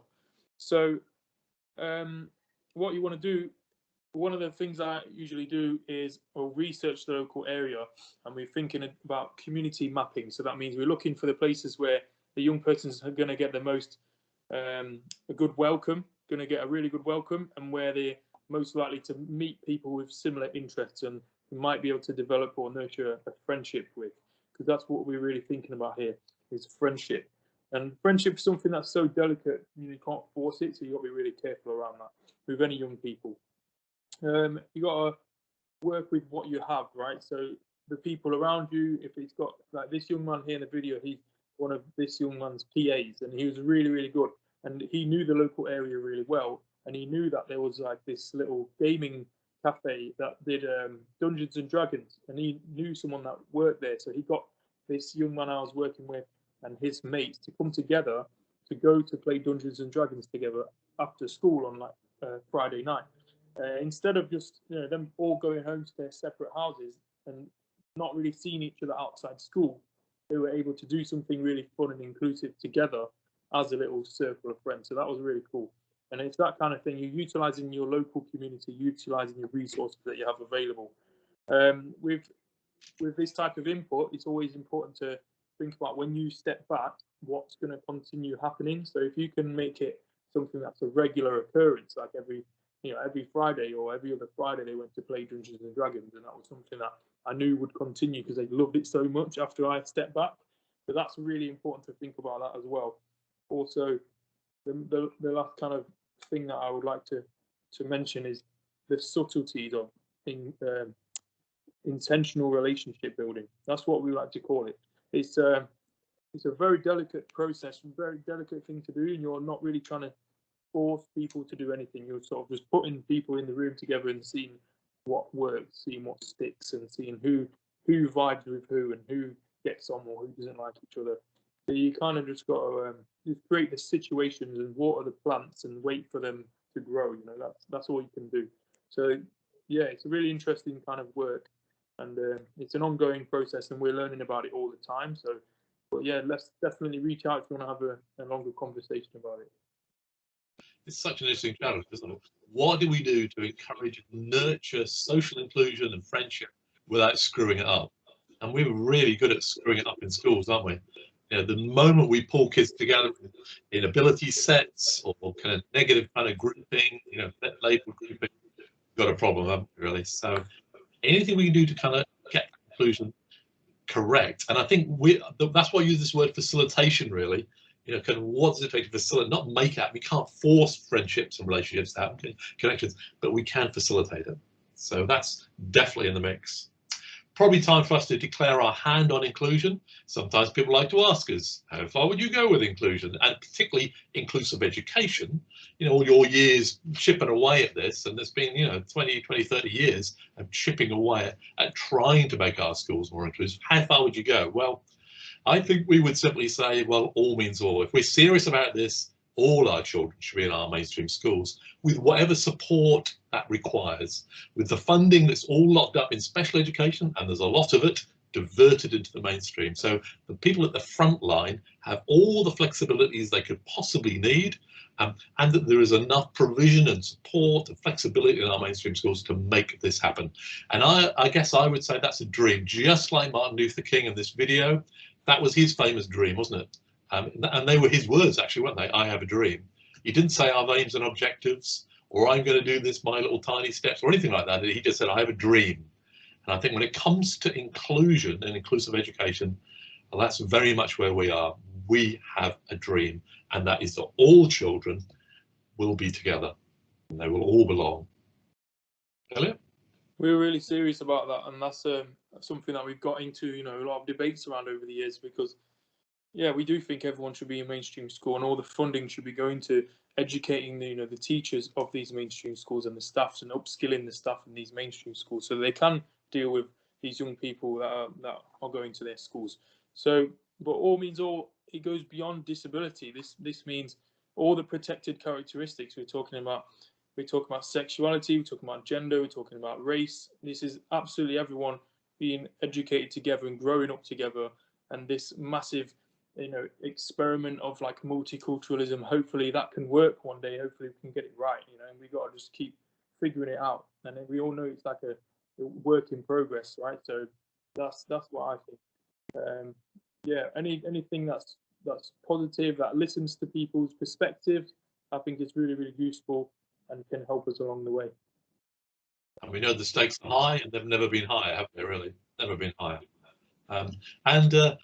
We love this one. This, I think Jack Pierpoint put this one together from Inclusion Press. The criteria for being included is breathing.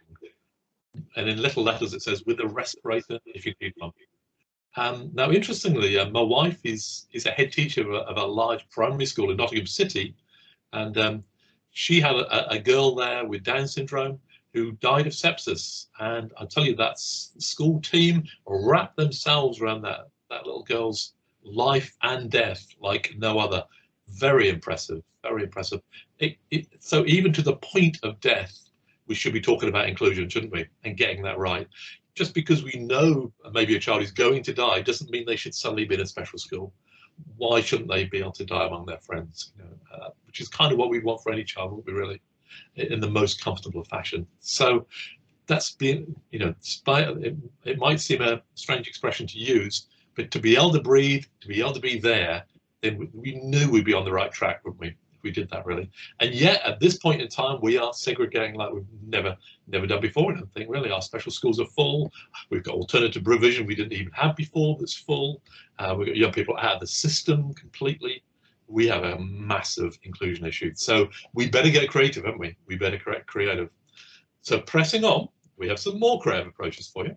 And I guess we'd already started on this one, really, when we spoke about inclusion facilitation. We've got to build relationships. Got to build relationships. It's very, very important. And we've got to have to do it intentionally. We're going to have to do it on purpose. We're going to have to think about it. What are we trying to do here to build the conditions to make friendship more likely? So that's kind of what we're heading for. Now, in schools, and we know a number of you work in schools, harm gets called, isn't it? Children get hurt. This is often why children end up being excluded. But schools that have really got on top of this and found relational approaches, you often find they have adopted restorative justice to the very heart of their work. We've written a lot about this, extensively about this work on restorative justice. Again, just, you know, sorry about plugging these books, but we have again tried to put together some practical resources to make this stuff real. So restorative justice, working it in schools, the scripts, the processes you need are contained in this book and many others as well. And there's also some very useful stuff online, really. But we know harm gets caused, and you have to think for yourself, how do you respond? And when you've hurt someone, or when someone's hurt you, are you into this sort of eye for an eye kind of revenge kind of feeling, or where does it take you when you know you've hurt somebody else? So this is right in the heart of relationships. What are we doing around relationships, especially when harm gets caused? And this is often where inclusion starts to creak. You know, we've got a young person there hurting people left, right, and centre. Sometimes we think they're doing it deliberately. Sometimes we just don't know. But either way, people will say, well, they're too dangerous, they're too difficult, they can't possibly be present. In other words, it's challenging behaviour that so often pushes things. People might say, oh yeah, we can, as long as we can get the child in, we will include them if they're in a wheelchair. But if they're going to start hurting people, that's a different story. So we've got to get creative around this. And we think restorative justice and restorative approaches and relational approaches should be right at the heart of what we do differently around young people with challenging behaviour. So just to give you a very brief taste, here's just a little short video just to bring out the notion of restorative justice. Sir, I'm really sorry it's late, but I've managed to complete the homework for you. Late again, Matthew? What do you mean? Well, it's a regular occurrence. It happens quite often, actually. You always have an excuse. Oh, I'll tell you what, just leave it then. Wait, stop. When people behave like this, how do we respond? Whoa! What do you think you are doing? By shouting them down, giving the message that the one with the loudest voice comes out on top? Or by punishing them? Or by concentrating solely on what has happened and ignoring the reasons why it has happened? Or is there a better way? One which doesn't merely ask who is to blame and what should the punishment be, but one which explores causes, feelings, effects. One which asks rather different questions, such as what happened, who has been affected, what harm has been caused, and crucially, How can we put things right? One that involves listening, not telling. A way that is better, not just for those who have been harmed, but also for those who have caused harm. I can get my point of view across without getting. Mm-hmm. So see how it puts young people right at the heart of it? They can be involved as peer mediators. They can even be involved in running restorative justice processes. They can be taught all kinds of skills around being more restorative and having mediation skills. And school teams equally can learn to be much more restorative. Root and branch and whole school approaches to restorative ways of working are amazing. And my wife's school, for instance, as I say, big inner city, 600 strong children there. They are very, very restorative right the way through. So they've had about 2 fixed term exclusions in 6 years. I mean, that's something in a large inner city primary school, isn't it? And secondary schools, similarly, a number have really got hold of this way of working. It works much better if it's fully embraced by the whole school. But it can also work, even in isolated pockets. Rich, very rich. Okay.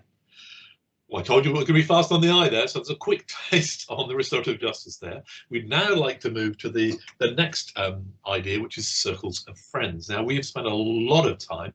We picked up this approach again from Jack Point, Pierpoint and Marcia Forrest, coming out of Inclusion Press in Toronto in Canada.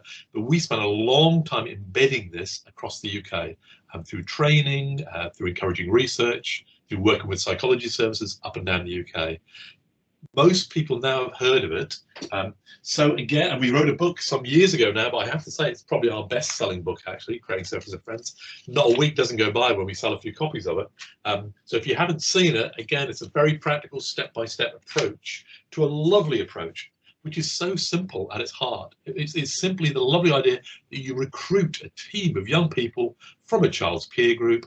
They meet up every week and they do what it takes to include that child, to make them feel as if they belong, to help them feel accepted. And it is incredibly powerful, and quite transformative as well, really, around young people's inclusion. And interestingly, it majors on the young people being part of the solution and the strategy rather than the adults. So rather than saying it's just the adults' business, you stay out of the way, this is saying the opposite. You need to get involved here. We need your involvement. So here's some of the aims: to create a support network around the child, to reduce the child's challenging behaviour, if that's the issue, to enable the child to deal successfully with being picked on, with being victimised, to increase their understanding of their own behaviour and give them more choices, and ultimately to help them make friends, help the child make friends. Because we used to think you could kind of drop any child into a mainstream school and all would be fine. They were going to make friends automatically, it was all going to be great, but we know that isn't necessarily the case. There's been a lot of research done in the Down syndrome world, for instance, to show it doesn't happen automatically.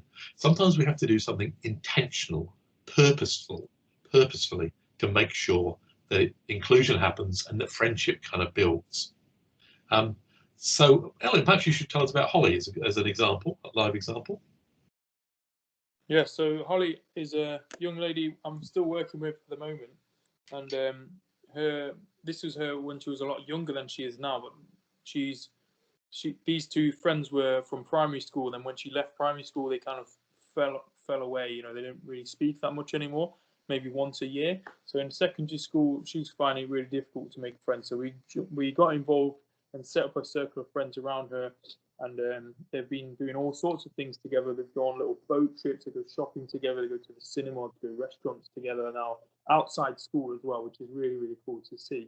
And it's all from these weekly meetings we were having in school before sort of lockdown. Now we're meeting on Zoom, but we used to meet every week, and we would talk about what's going well for the group and what's going well for Holly, and then what's not going so well.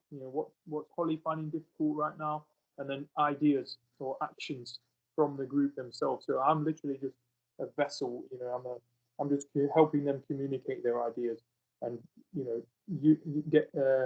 Helping them put their ideas into actions, basically. That's all I'm trying to do. And I'm letting all the work come from them. I'm not giving them any ideas. I'm just sort of stepping back and writing everything on the graphic. So that's the power of this type of process. It's all, if the teacher tells a young person, you need to do this or you should do this, they're probably 9 times out of 10 not going to do it. But if they come up with the idea themselves, or their friend comes up with an idea, oh, you know what would really help Holly is if we, you know, I don't know what it was.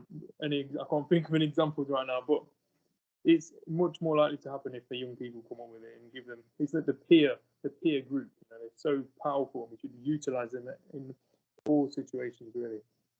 So I mean, I've got an example actually thinking about that, Elliot. There was a group of 5-year-olds, because you could use this approach with very young children as well as much older children. 5-year-olds, a little boy with autism, Adam, and we built the circle around him, and he kept screaming, really loud screaming. And one of his friends, well, part of the circle, I'm not sure if he was actually a friend, but one of the members of the circle said, "I've noticed if I say to him, 'I love you, Adam,' he stops screaming and calms right down." And that was the strategy they adopted. Can you believe such a thing?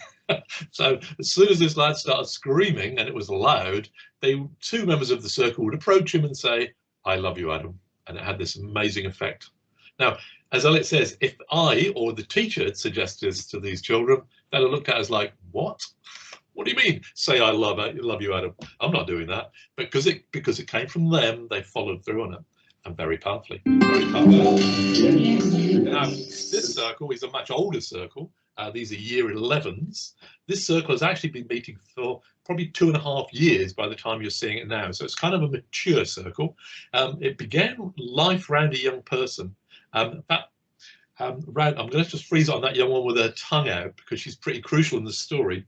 He'd been labelled as a stalker. He actually had an autism label, but he got very interested in girls when he hit about age 13, 14 and was following them.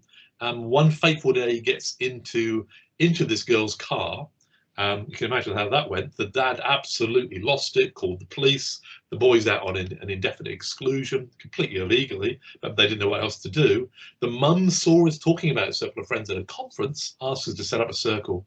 When we set the circle up, they were all very, very reluctant to get involved initially, but this young woman stood up and she was the one who said, "I know him in primary school, you know, I know he's not a bad person, I'm going to volunteer to be part of his circle." So that, an interesting, not a very academic young person, but wow, emotionally literate or what, she got it. As soon as she stood up, it was like a set of dominoes, ding, ding, ding, ding, ding, ding, ding. Everybody kind of virtually in the whole group were volunteering to be part of his circle. So we gradually brought it back into the school with circle meetings, which were kind of weekly with these young people. The group changed a little bit over time, and they kind of gradually brought him back into school. And they were much, much more effective than any team of professionals that we could possibly have assembled. So really quite interesting, to the point that, as she's saying now, they shifted the focus. So they weren't just talking about that young person anymore. They didn't need to, really. They were also so good, they started getting invited to conferences to talk about their experiences of building a team around Jason.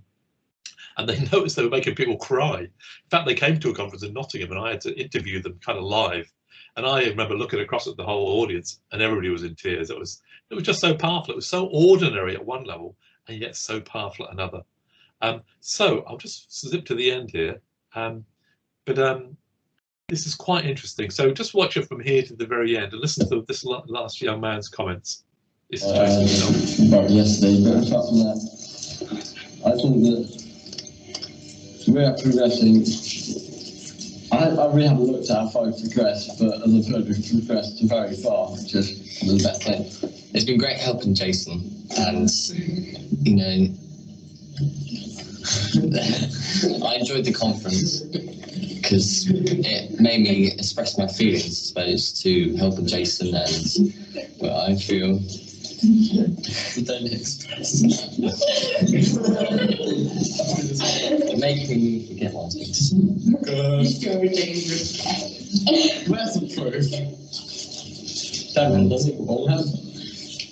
We did make a woman cry at the conference. I suppose she felt, two people cry at the conference. I suppose she felt what we were all feeling, and you know, she felt sort of, I suppose, love, if you know what I mean, in the circle. It's sort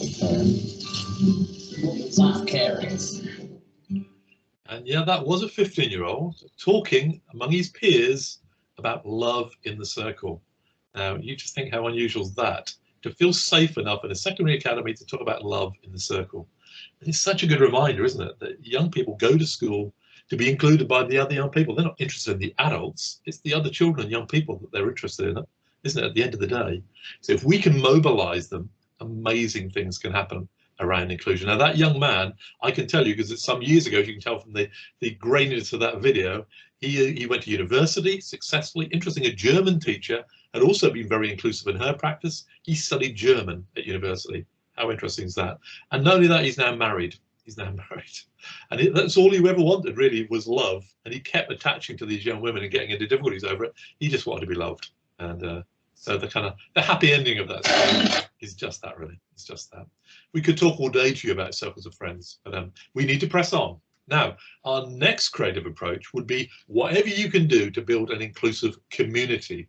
And one of the ideas at Inclusive Solutions we came up with, inspired by an organization called Beyond Welfare in Iowa, in the States, was the notion of building community circles, and we've been planting them over the last 10 years. We've got one going in Nottingham City. It's been going for 10 years. All of you are welcome to attend, and we're running it on Zoom, so we can easily send you an invite. Just hook in and let us know if you're interested in. As Nelson Mandela said himself, let us build communities in which our children and youth, especially our most troubled, can belong.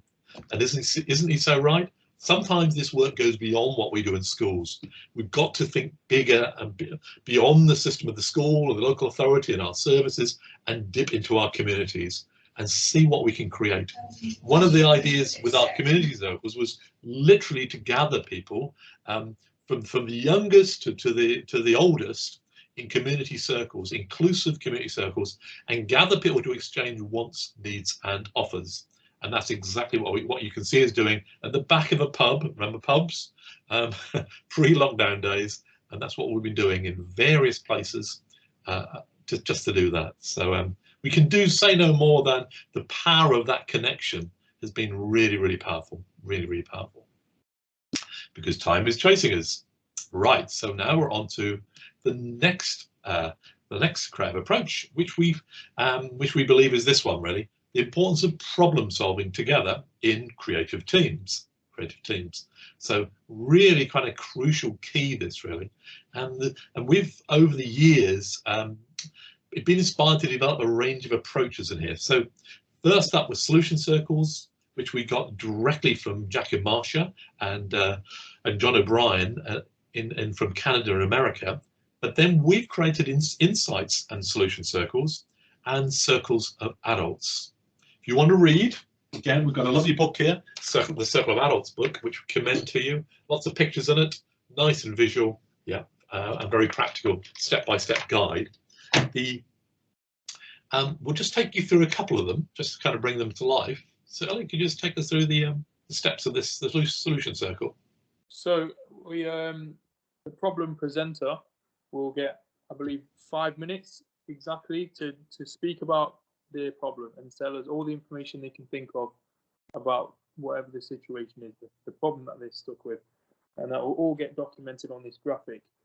Then we have what's called a creative team, where people just think of ideas and just bang, bang, bang, just bash out loads of ideas, and then we ask the problem presenter, is there any ideas that you like the sound of? And then the one that's circled is the one that they like the sound of, and then we have a little dialogue about it. So we all talk about that one idea, and it's all very strict. So we're not going to let people go back and add another creative idea. We're sticking to this plan. So this dialogue, we're talking about that one thing, and then we like after the dialogue, if there's something that we like the sound of, then we're going to do some first steps towards those strategies that we thought of towards solving this problem. So this is a really quick thing to do, but it's really powerful. So quick and dirty, fast problem solving if you're stuck with a problem. And real big thanks to Jack and Marsha and John for creating that.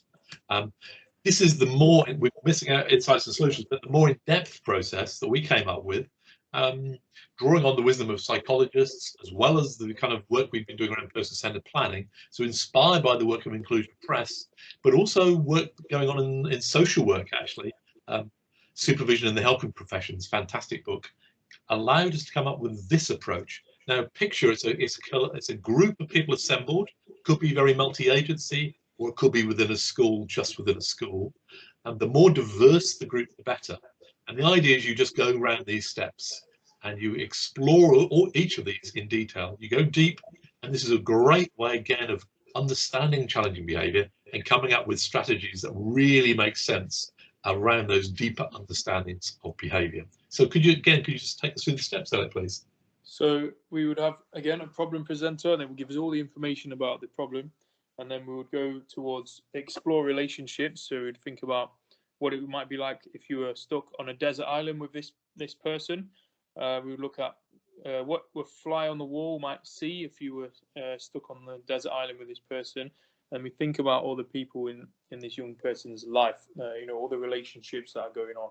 So we then look at the organizational factors that help and hinder the situation, like what's making it worse, like structurally, or what's helping structurally. Then we look at the voice of the child. So somebody will be nominated at the beginning of the meeting to become the child and let us kind of embody the child and think about what the child might be feeling and saying at this time. So then we hear from the child, and then we think of theories of why this might be happening, and everyone gets a chance to go through their theory. And then strategies, these are like more practical than a theory, so sort of what things you might be able to do about it, and then the next steps. So what's actually going to happen. Yeah, brilliant. Thank you, Alan. Well summarized. Again, if you want to hear more about them, just give us a shout. But it's a very powerful process. This has actually stopped a number of young people across the country from being permanently excluded. We know that as a fact. So it's well worth having in your arsenal of approaches, whether you work with schools or whether you're based in a school. Use this process, in-depth problem solving. It's very, very powerful. Just in case you're wondering what it actually looks like, if you're doing it in pre-lockdown land, see how big the graphic is? This is kind of what it looks like. It's big, it's visual. The one Elliot was just showing you, we've been able to do on Zoom. So we've kind of, we have managed a way. Right, we're getting towards the very end here now. So there's just a couple more points. I guess when we're being creative and when we're thinking about you being creative and being inclusive, we would so encourage you never to dive alone. Just like these scuba divers, they never dive alone. It's too dangerous, isn't it? Makes you dangerous. The same message to you guys, really. Make sure you're linked up with somebody. However passionate you are about inclusion, you need to work with people. Work with people to problem solve, work with people to be even more creative, but work with people so you're not isolated, because there's sharks out there, and those sharks, they'll take you out. You go back to that staff room all excited about inclusion, they will take you out. They will take you out. So you really need to think about that. Really think about that. So, very last words go to an American writer called Anne Lamott. And here it is. We're not here to see through one another, but to see one another through. I think that's great, don't you? I just read that today and I thought that just captures it. The times we're in. We're not here to see through one another, but to see one another through. So thank you very much for listening. They were our creative approaches to inclusion, and we're Inclusive Solutions. And if you ever want to get in touch with us, we'd be more than happy to help you and support you in your work on inclusion. Thank you. Show the graphic really quick, just to show you. The graphic. Otherwise, it'd be a waste of time. That would be a shame. So there we go. So we talked about person-centered planning, inclusion facilitation, restorative justice, circle of friends, and finally problem solving. There we go. Beautiful. And what a creative graphic it was. Very creative. Yeah, I'll send it all out to you later. Great stuff. Colin, Elliot, thank you ever so much. That was really inspiring, really helpful. Love to sort of see and experience your value base and all those lovely tools you shared too. So there was lots of lovely positive comments in the chat. Might invite you to take a look at those. And also I saw lots of kind of wavy hands and gratitude. So thank you. So I'm guessing there's going to be a number of people on the call that would like to ask our amazing presenters some questions. I certainly noticed one or two earlier on. But if you've got a question, if I can invite you to hold your hand up or unmute and then come live, and we'll try and get as many of your questions as we possibly can by 4 o'clock. Vanessa, I see you. Do you want to unmute?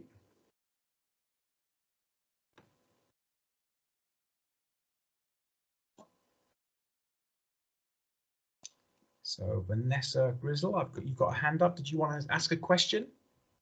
You just need to unmute if you do. No, sorry, that was a clap. It was the wrong hand. Oh, nice. Yeah, absolutely. No need to apologise. Easily done, isn't it? Absolutely.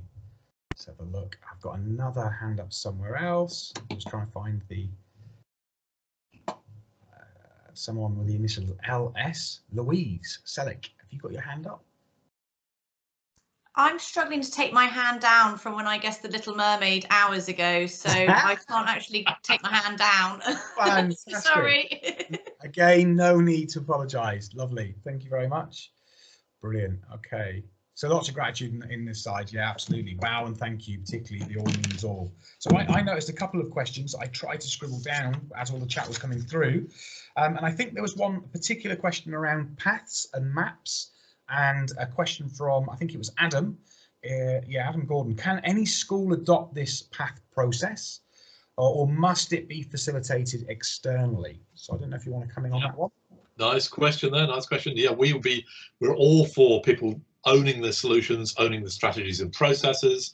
Pretty much anybody can learn to facilitate a path or a map process, but it does need learning. It needs learning, so it needs teaching, and then you can facilitate by all means. You certainly do not need to be relying on outside experts, professionals as the only people who can do this. So yeah, absolutely. But you do need the training. It's tougher than it looks. It kind of looks easy, just looks like big pictures and kind of easy questions, but actually there's quite a lot more to it, really. So yeah, but with training, absolutely, people in schools, and with all these approaches, actually, all of them can be really used within school settings. Yeah, great, brilliant, thank you. Finola has asked, any advice on graphic facilitating when artistic skills might be lacking? Elliot. Gotta be Elliot. Gotta be Elliot. The thing about graphics is you're just trying to portray information. You're not really trying to make it beautiful, and it's more about color than it is actual skill of being able to draw things, really detailed drawings. I'm not a very good artist at all, and I've just found some little hacks or secret shortcuts to draw people, because that's all you're really drawing, people and maybe a house every now and again. So don't worry about that, but go on that the Teachable platform we showed you earlier, which was the online training we've provided, because we've done a graphic academy. So if you go on that, you'll be able to learn from me, or just reach out and then we can do it. Right. Do that with you. I love that kind of invitation. Have a go and come and find out some information. Brilliant. Andrew is asking specific questions about how long does the training to facilitate, I'm guessing, a map or a path, take to complete? Do you mean running the actual process on the day? No, I think the way I interpreted the question, because I think Colin said anyone can facilitate a map or a path, but be trained first. Go and get some training on how to facilitate. Yes, on the training side, in terms of the whole process, we've been laying on kind of 2-day training courses to get right into the skills. In one day, you can be introduced to the approach. You can kind of be inspired by it. You get a sense of what the gold standard should be. But if you're actually wanting to use the process in school or with schools and other places, we find a 2-day skill training seems to be about right, don't we? That's when we've done it in lots of places now, and that seems to work. Great. I'm just taking any more hands up from anyone? Barry, Esther had a question. Thank you. She hasn't said what it is. She just said she wanted to ask a question. Brilliant. Jump in, Esther. Thanks, Linda.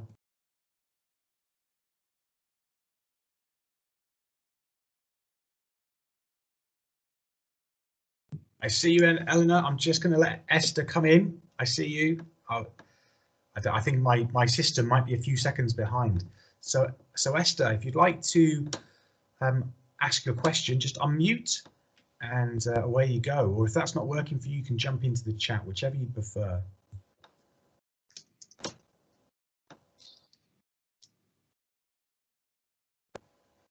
Okay, there's some more hands up. Okay.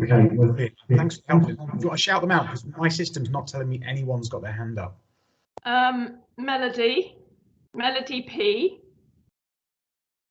Hi, I was just wondering, do you need to do the training sort of like to facilitate the path through an organisation, or can you do the training just of your own accord? Well, we would suggest you're trained by people who know about this process, you know, who've spent enough time with it, so they've got the kind of the skills to teach you properly. Or if you do go on some self-paced learning, so we've put some self-paced learning up on this Teachable platform, so people can teach themselves. Provided they do, you kind of really immersed yourself in that, I think you're pretty well placed to get out there and do it. What do you think, Elliot, on this one? I'd say it's not something that you need a qualification to do. It's very much something that's grassroots, and it's sort of really about the people, for the people, by the people, that kind of thing. You know, it's not you don't need a degree or anything. Great, thank you. Great, thanks. Adam. Oh, sorry, Adam. Okay, Adam. Then we'll go to Eleanor. I can see some hands now. Thanks.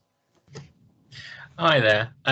So it was just quick. I guess it was following up on the kind of creative or artistic question about creating the graphics.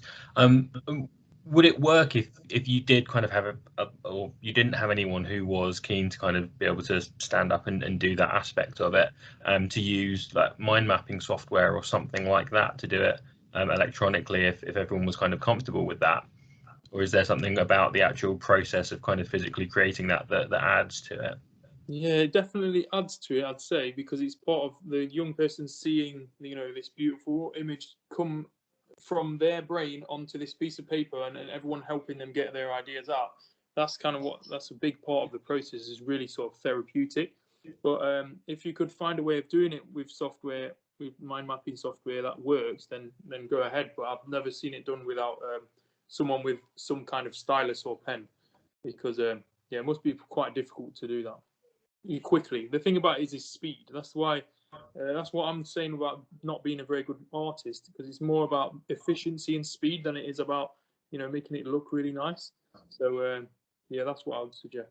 There's also there's an awful lot of technology at the moment, isn't there? And technology can be a huge barrier, can't it, for children and young people, and well, any of us really. It can get in the way, really. So there's something lovely and direct about just having a big piece of paper, colours, pencils, images kind of coming through here, and the young person. I mean, now and again, the clues in the title, we're using a person-centered planning approach here, really. I mean, now and again, you'll have a young person, actually like the young person who is really good with the coding that the lovely Bedazzle team shared with us. That young man, he might have loved what you're describing, actually. That might have suited him better than a big piece of paper. So it's about the person-centered aspect of this. What we're trying to avoid is like one size fits all, really. And because we've got a nice little software program that works to use it on everybody, even though it's efficient, that's not person-centered. Great. Thanks, Colin. Thanks, Elliot. So, Eleanor, I see you. Do you want to jump in? Hi. Yeah, I just wanted to say, Colin and Elliot, I think I might have seen you a long time ago in Nottingham. Oh, wow. Did you possibly do a presentation in maybe 2005? Oh, yes. Ish. I was a student, and I attended with my friend Marisa McKeith, who's a huge radical inclusion activist. Oh yeah, we love her. You know her, yeah. Elliot was her PA, weren't you, Elliot, for a while? Amazing. I remember your presentation so well. It was ages ago, but it's always stayed with me. The huge graphic you created was about us imagining a radically inclusive world, and it was so powerful. So yeah, it's great to see you again, and I think Bedazzle might be in touch with you soon. Great. Thank you, Eleanor. Bless you for those lovely words. And for 2005, a great year. Yeah. I think I'm sure that was one of our big Nottingham-based inclusion conferences, wasn't it? Yeah, it was. It was a great event. Yeah. Great, thanks. I've got one more hand up I can see, which is Julie Pointer. Do you want to come in? Hi, Barry. Yeah, thank you. It's just so lovely to have so many inclusionists in the room together, and I know there's been quite a lot of messages in the chat box as well. And I did post actually just to say we've got quite a big contract with the Department for Education. I'm the Children and Young People lead at NDTi, for those of you that don't know me. And this year we did create quite a lot of person-centered planning tools as well that I've popped the link into the chat box that people can use there. You can use them online, or you can download them and use them too. So yeah, it's just an opportunity, I think, for us to work in a more person-centered way. And I know, Barry, you had a comment, didn't you, about training? How great would it be that if training for educational psychologists could be around using some of these approaches rather than the you know, some of the very dry assessments that end up getting written. So such opportunities to do things differently, I think. Absolutely. Can we just encourage you to say we're spending a lot of our time with psychology services training in this approach, and we must work around probably a good third of them, I think, by now. And we're kind of known within the profession, I guess, because we're ed psychs by, you know, by background. They come to us for this, which is quite good, really. Yeah, that's really good to hear. Thank you. And they're enthusiastic, very enthusiastic, especially the young trainee psychologists coming through. They love it. They love it. Absolutely. Diane, there's a question for you that I might invite you to take a look at the chat, because I think it's kind of less about the topic of inclusion, but Kenny's very interested in your acting background, so he's asked a very specific question. So maybe you can answer that one in the chat. Are there any, if that's okay, are there any other questions? I can't see any more hands up. Okay, so I'd love it if you could all come live, if you could unmute. You know, if we were all in a lovely big room together, we would share our gratitude in a very obvious way, wouldn't we? So I would love it if you would unmute and do whatever you feel called to say thank you to our amazing presenters, and thank you for coming along. We've got 3 more Inclusion Festival sessions to go. Check out the website. Don't forget the hashtag.